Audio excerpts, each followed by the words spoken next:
Hello, my name is Shadow Templar 591, and I'm back making a what is video. For those who don't know, my what is videos are beginner's guide / impressioning videos that I do on a game. They're always spoiler free. And because of that, for this game, just with the way it's set up, I'm going to have to do some jumping around, so you'll see some jump cuts in this one. But basically, on these videos, I go over who the game's made by, what kind of game it is, story, gameplay, aesthetics, you know, the usual. Does the game accomplish its goal if it has one? Price, and my final thoughts. So who's this game made by? It's made by Defiant Development. This is the only game. Well, this and the sequel, Hand of Fate 2, are the only games they've made. What kind of game is it? It's a card game, and I'll show you that. And then there'll be a. Back so soon. I knew Yep. you would not. And then we'll have our jump cut to the deck building aspect.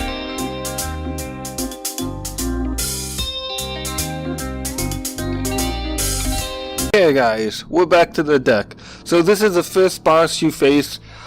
This isn't a spoiler. You'll see this boss right from the beginning. You might be able to see some other cards there, but you can't make them out. They should be kind of blackish. So, I mean, if you want to spoil yourself and make the video lighter, you can. But I wouldn't advise it. So one of the great things about this game is This game doesn't lore drop you, but there's little lore tidbits that the dealer will give you that you saw in the little nice intro, and that the actual cards themselves kind of give you. So this is the lore for the Jack of Dust, and you guys can read that.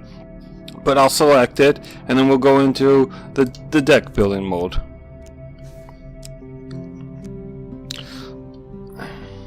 So here's the deck building mode. So you actually get 3 decks. You get your weapons deck, which has weapons, shields, so maces, swords, cleavers, your normal stuff you would expect. Shields, and then this is one thing I really like about this game. So when you get a new card, and you right click on it to see what it does, it won't tell you until actually you use it in game, until you find it or pick it up or acquire it some way, either through an event or something else. And I'll go through the event because there's a separate deck for the event cards. This is very deck based. There is also combat in this, and I'll go through that shortly as well. So that's one thing I really like about this game, because then that sets up the dynamic of, okay, do I want to use this deck that these cards that I've been, I either had a really good last run and just couldn't complete it, or I just beat the boss with last time, or do I want to try this new card that might be better and might fit better in my play style? So that's I like that dynamic. I hope more games do stuff with it, work on that. And you have your armor, so then you have, your chest plates, your helmets, your gauntlets. These are called, what are they called? Artifacts? Yes, artifacts. And basically, they're more or less just abilities you can get. So these are abilities, and then the numbers actually tell you how many uses you have in the game through the run. And then you have your rings, which rings are the only thing I believe you can have a limited amount of. I've had 3 or 4 rings on it one playthrough, and it might max out 5, but I've never had it say that for me to equip the ring. It's automatically got equipped. So unlike with armor and weapons and your artifact abilities and stuff, you have to actually equip those. So originally there was only that deck and this deck, the event deck. And then the event deck will do the same thing. Let's see. But you'll get different ones, like here we have the Jack of Dust. I guess a little more lore on this one. You'll have, let's see, what else will you have? You have your maidens. And then one thing it's nice is, and blessings. I'll go over those. But in the beginning, you don't have to. Through the tutorial level, you don't have to worry about those. It isn't until later on that you really have to worry about that. But since it's here, I'll bring it up. So during the game, you get there's food cards, there's gold cards, and then there's health cards. Food cards gives you food because every time you move on the board, you use one food. Gold allows you to be shops. There'll actually be shop cards that you go and you can buy stuff for. And then health cards, sound like what they are. They either restore your health, take away health, give you more max health, or give you less max health. At the start of any level, you start off with 100. So that's really cool. It actually lets you know certain things. And then blessings, so then there's two other decks that you'll learn later on, blessings and curses. Curses add some negative ability that you can't take away unless you go to either a priest shop or a shop of healing, and then you can use gold to take them away. And then blessings are basically opposite. They give you something special. It's kind of self-explanatory. And then and for card-wise, that's basically... Oop, that's not what I wanted. Actually. Nope, that's okay. It's just a little loud, so I thought maybe I didn't lower it, but no. So that's basically the card system. And then this is a new... If you've got the DLC, this is a new system. These are called...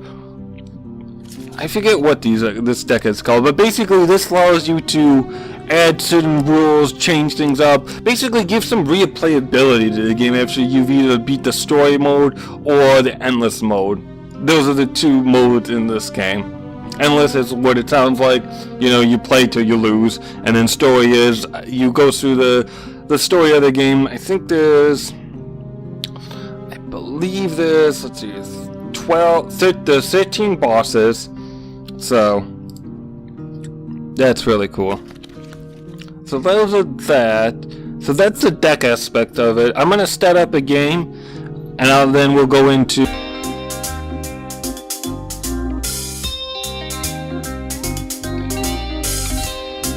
Okay. Do you believe the wheel turns again and returns us to the world in order to experience afresh all that has happened? I do. Yet I cling still to this semblance of life, and will not go willingly through the door. So, I didn't talk about the story, but I can do that right here. And so we start off with an item, start off with a blessing. Very nice indeed. So there isn't really a story in. You're not even told why you're playing this game, and at the end it really doesn't tell you. The only hint you really get is these cards are supposed to represent things in your life you've seen, and the only reason you know that is because the dealer, who I don't know who voiced this, but this guy is amazing, really brings a lot of life to the game, will say that the cards represent memories that you've had, things you've either done or seen. So I think that's a neat aspect. I hope in the Hand of Fate 2 they kind of do more with it, because for the most part they just kind of have it there just as a pretext to actually play the game. So we'll go. Let us stake a token on their foolishness. So as you saw, I got gold. That's not a normal thing. That's just because of the part I am in the game. There will be little gold pieces around that I can get. Normally in the beginning levels, that's not there. That's a later thing you unlock, just from getting to a certain boss. And then, as you also probably saw, I lost one food, and now I have a choice. It's very, I guess, almost Dungeons and Dragons-esque. I don't want to make that comparison because I haven't played, but from what I know of it, it sounds like it. So I could help, or I could refuse. Now, if I refuse, I just I go on my way, but if I help, I can get that token card. And what those token cards do is they have another card in. Each card is almost like a sequence. It's almost like a quest line until you get to the very end. So if I help, see, and now I have a choice. Choose from these options. So now if I hit a failure, what'll happen is I'll draw from the pain deck, not the curse deck. The pain deck isn't as bad as the curse deck.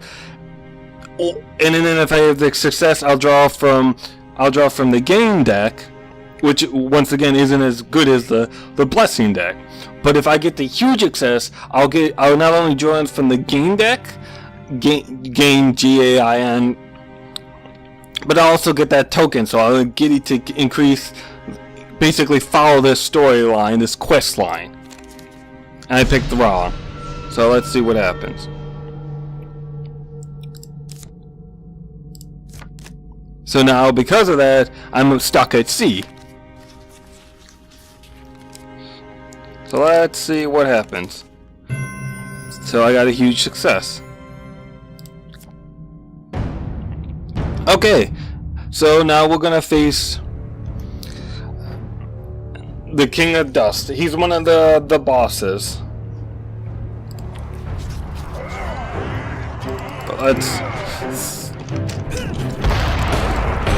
As for the combat, it's very rudimentary. I want to hit Q if you have a shield to basically counter, space to dodge. So if you see the little orange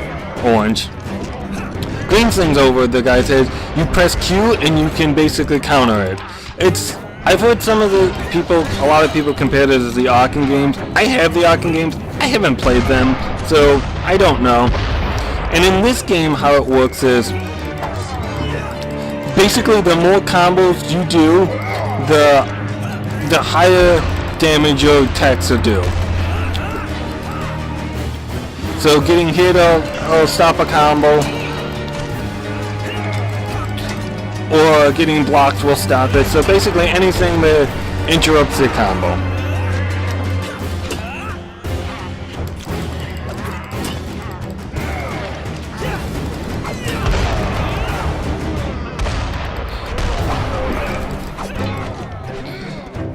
Okay, so let's finish them off.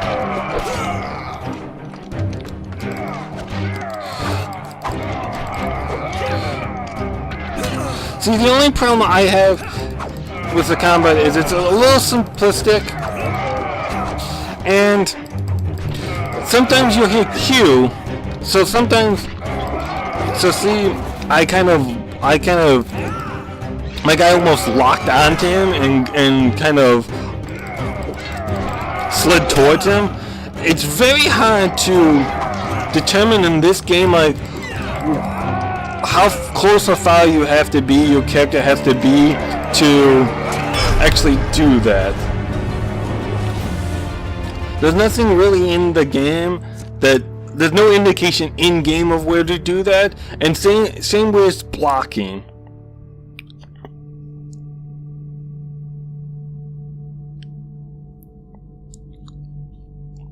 So, and that's another thing. Same with blocking. Sometimes you automatically block a shot, and other times you won't, and that breaks your combo. So that breaks, how much damage you're doing. So it's just.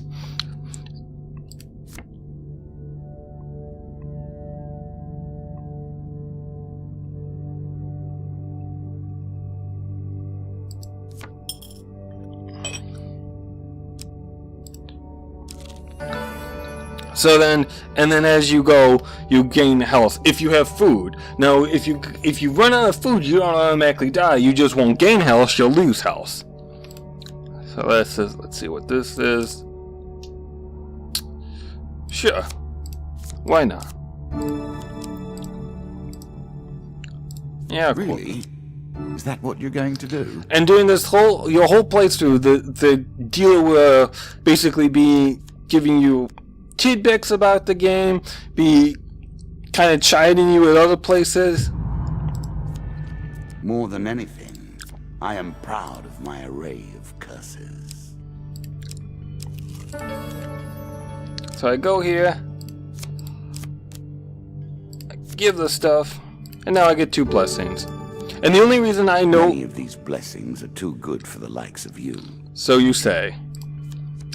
Now the only reason I know that is from playing this game. I know what that quest line now is. Now if I don't give the items back, I can keep them, but I lose half my max health. So there's a if you're really good at the combat, you might say, oh, okay, that's fine, I'll do fine. If you're not so good like me, or you don't like, I don't want to say I don't like the combat, but I definitely think it could have Step through.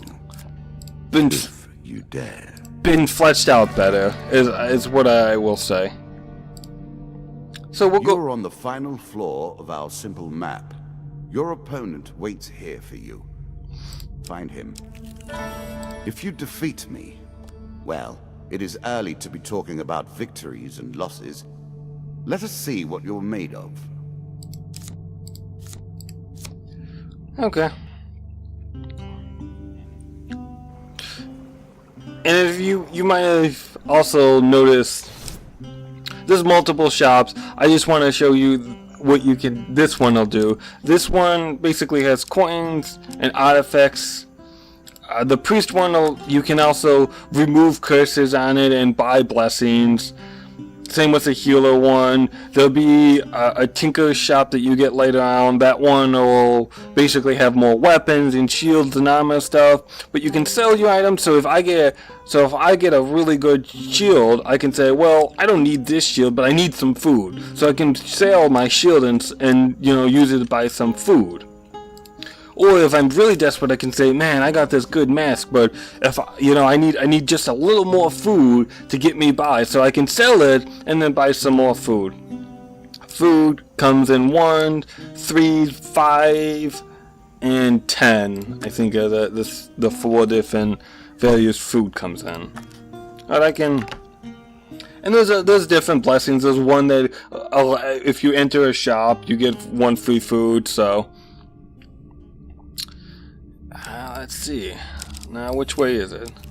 Oh, okay. This is one I haven't. Let us meet those who worship natural forces rather than the gods.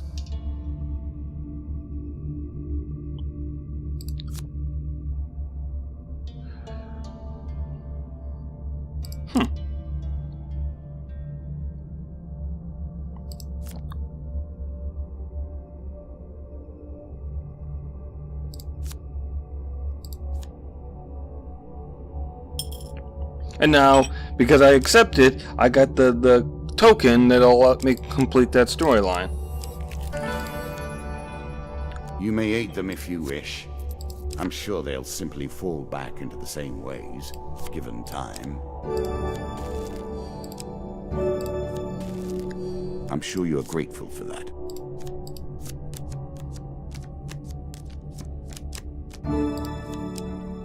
Definitely. So now, and a lot of these weapons, you'll start off with your basic weapons, but a lot of the ones you'll find will have special abilities. So this one is, if I press 1, I get health. And that's another thing with the abilities. And there's a lot of little things with the combat. It's another thing. There's no indicator to show you kind of if I'm in range to actually see who that ability affects. And we'll see this with the boss. I'll show it. Again, you face the Jack of Dust. Press on. Do not give up this early. So if you ever notice the dust, and these just like, there's the club, the Jack of Clubs, the 2 of Hearts, the 3 of Diamonds, it's going to be, the Jack of Dust, the King of Dust, there'll be the 2 of Dusk. And the Dusk are basically bandits. I don't know why they call them Dusk and just not bandits. I guess because bandits usually kind of arrive at night, but all the main bosses get nice intros like this. But I'll show you what I mean. So there's no indication there of why that one guy, there was 4 of them, but only 3 of them got shown. It only affected 3 of them.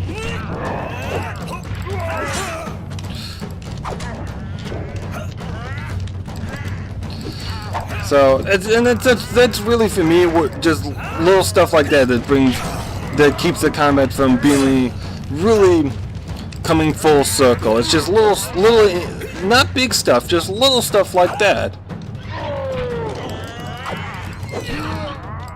I know for a lot of people, the Arkham style combat has kind of gotten old for them. Like I said, I haven't played I have the Arkham games, still haven't played them. So for me, this isn't big thing. For me, it's more reminiscent of like Assassin's Creed and games like that.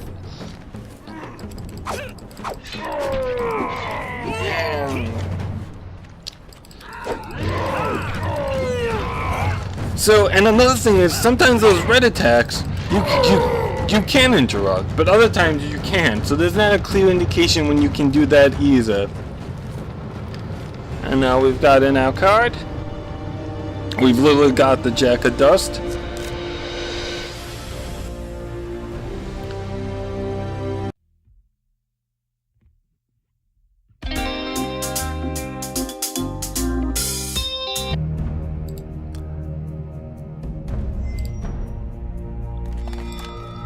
And then I got one more card.